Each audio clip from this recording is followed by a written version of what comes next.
ದೆಹಲಿಗೆ ಹೋಗಬೇಡಿ ಅಂತ ಕಾನೂನಿದ್ಯಾ? ದೂರನ್ನ ನೀಡಲು ಹೋದ ಸಚಿವರಿಗೆ ಪರಮೇಶ್ವರ್ ಬೆಂಬಲ. ದೆಹಲಿಗೆ ಹೋದ್ರೆ ರಾಜಕೀಯ ಮಾತನಾಡದೆ ಇನ್ನೇನು ಅಂತ ಪ್ರಶ್ನೆಯನ್ನ ಕೂಡ ಕೇಳಿದ್ದಾರೆ. ದೆಹಲಿಗೆ ಹೋಗಬೇಡಿ ಅಂತ ಕಾನೂನೇನಾದ್ರೂ ಇದೆಯಾ? ದೂರನ್ನ ನೀಡಲು ಹೋದ ಸಚಿವರಿಗೆ ಪರಮೇಶ್ವರ್ ಬೆಂಬಲ ಕೊಡ್ತಾ ಇರುವಂತದ್ದು. ದೆಹಲಿಗೆ ಹೋದ್ರೆ ರಾಜಕೀಯ ಮಾತನಾಡದೆ ಇನ್ನೇನು ಅಂತ ಪ್ರಶ್ನೆಯನ್ನ ಕೂಡ ಕೇಳಿದ್ದಾರೆ. ರಹಸ್ಯ ಮೀಟಿಂಗ್ ಬಗ್ಗೆ ಹೋಮ್ ಮಿನಿಸ್ಟರ್ ರಿಯಾಕ್ಷನ್ ಅನ್ನ ಕೊಟ್ಟಿದ್ದಾರೆ. ನಾವೆಲ್ಲ ಒಟ್ಟಿಗೆ ಊಟ ಮಾಡೋದು ತಪ್ಪಾ ಅಂತ ಪ್ರಶ್ನೆಯನ್ನ ಕೂಡ ಕೇಳಿದ್ದಾರೆ. ಸಿದ್ದು ಕ್ಯಾಂಪ್ನ ಸಚಿವರ ಒಗ್ಗಟ್ಟಿನ ಬಗ್ಗೆ ಡಾಕ್ಟರ್ ಜಿ ಪರಮೇಶ್ವರ್ ಅವರು ಪ್ರತಿಕ್ರಿಯೆಯನ್ನ ಕೊಟ್ಟಿರುವಂತದ್ದು. ಊಟದ ಜೊತೆಗೆ ರಾಜಕೀಯ ಚರ್ಚಿಸೋದು ಸಹಜ. ಡಿಸಿಎಂ ಡಿಕೆಶಿ ದೆಹಲಿ ಭೇಟಿ ಬೆನ್ನಲ್ಲೇ ಸಚಿವರ ದಂಡು ಹೋಗಿದೆ. ವರಿಷ್ಠರ ಭೇಟಿಗೆ ವಿಶೇಷ ಅರ್ಥವನ್ನ ಕಲ್ಪಿಸಬೇಡಿ ಅಂತ ಇದೀಗ ಡಾಕ್ಟರ್ ಜಿ ಪರಮೇಶ್ವರ್ ಅವರು ಹೇಳ್ತಾ ಇರುವಂತದ್ದು. ರಹಸ್ಯ ಭೇಟಿಯನ್ನ ಮಾಡಲಾಗಿತ್ತು. ದೂರನ್ನ ನೀಡಲು ಹೋದಂತಹ ಸಚಿವರಿಗೆ ಪರಮೇಶ್ವರ್ ಬೆಂಬಲವನ್ನ ವ್ಯಕ್ತಪಡಿಸ್ತಾ ಇದ್ದಾರೆ. ಇದೀಗ ಇದಕ್ಕೂ ಆದಷ್ಟು ಶೀಘ್ರವಾಗಿ ನಮ್ಮ ಹೈಕಮಾಂಡ್ನವರು ಉತ್ತರವನ್ನು ಕೊಡ್ತಾರೆ. ಯಾವುದೇ ಗೊಂದಲ ಇಲ್ಲದೆ ರಾಜ್ಯದ ಜನತೆಗೆ ನಾವೇನ್ ಮಾತು ಕೊಟ್ಟಿದ್ದೇವೆ 23ರಲ್ಲಿ, ಅದರ ಪ್ರಕಾರ ಸರ್ಕಾರ ಅವರ ಜನರ ಸೇವೆಯನ್ನ ಮಾಡೋದಕ್ಕೆ ಕಾರ್ಯಕ್ರಮಗಳನ್ನು ಕೊಟ್ಟಿದ್ದೇವೆ. ಅವೆಲ್ಲವನ್ನು ಕೂಡ ಅನುಷ್ಠಾನ ಮಾಡ್ತೇವೆ.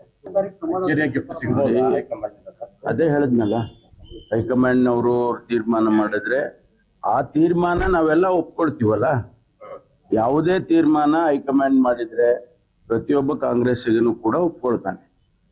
8 ತಿಂಗಳಿಂದ ಗೊಂದಲ ನಡೀತಾ ಇದೆ.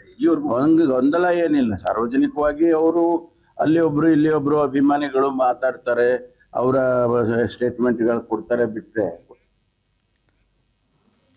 ದೆಹಲಿಗೆ ಹೋದ್ರೆ ರಾಜಕೀಯ ಮಾತನಾಡದೆ ಇನ್ನೇನ್ ಮಾತನಾಡ್ಲಿಕ್ಕಾಗತ್ತೆ ಅಂತ ಪ್ರಶ್ನೆಯನ್ನ ಕೂಡ ಈ ಸಂದರ್ಭದಲ್ಲಿ ಕೇಳಿರುವಂತದ್ದು. ರಹಸ್ಯ ಮೀಟಿಂಗ್ ಬಗ್ಗೆ ಹೋಮ್ ಮಿನಿಸ್ಟರ್ ರಿಯಾಕ್ಷನ್ ಅನ್ನ ಕೂಡ ಕೊಟ್ಟಿದ್ದಾರೆ. ನಾವೆಲ್ಲ ಒಟ್ಟಿಗೆ ಊಟ ಮಾಡೋದು ತಪ್ಪಾ ಅಂತ ಪ್ರಶ್ನೆಯನ್ನ ಕೂಡ ಕೇಳಿದ್ದಾರೆ. ಈ ಸಂದರ್ಭದಲ್ಲಿ ಹೋಗಬಾರ್ದು ಅಂತ ಏನಾರು ಇದೆಯಾ ಕಾನೂನು?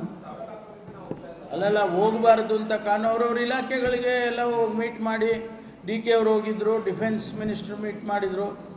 ಅವರು ಒಂದು ಡಿಫೆನ್ಸಿಗೆ ಸಂಬಂಧಪಟ್ಟ ಪ್ರಾಜೆಕ್ಟು ಬೆಂಗಳೂರಿನಲ್ಲಿ ಇರ್ತಕ್ಕಂಥ ಚರ್ಚೆ ಮಾಡ್ಕೊಂಡು ಬಂದಿದ್ದಾರೆ. ಆಮೇಲೆ ಮಾದೇವಪ್ಪನವ್ರು ಹೋಗ್ತಿದ್ದಾರೆ. ಇಂಟರ್ನಲ್ ರಿಸರ್ವೇಷನನ್ನು SC ಕಮಿಷನ್ಗೆ ಬ್ರೀಫ್ ಮಾಡಬೇಕು. Because it is A national issue.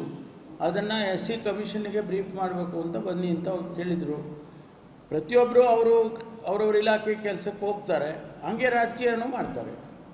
ನಾವು ಒಂದು ನಿಮಿಷ ತಳೀರಿ. ನಾವು ಯಾರೇ ಕಾಂಗ್ರೆಸ್ನವ್ರು ಡೆಲ್ಲಿಗೆ ಹೋದರೆ ನಮಗೊಂದು ದೇವಸ್ಥಾನದ ಮಾದರಿ ನಮಗೆ ಆಲ್ ಇಂಡಿಯಾ ಕಾಂಗ್ರೆಸ್ ಕಮಿಟಿ ಕಚೇರಿ ಇದೆ, AIC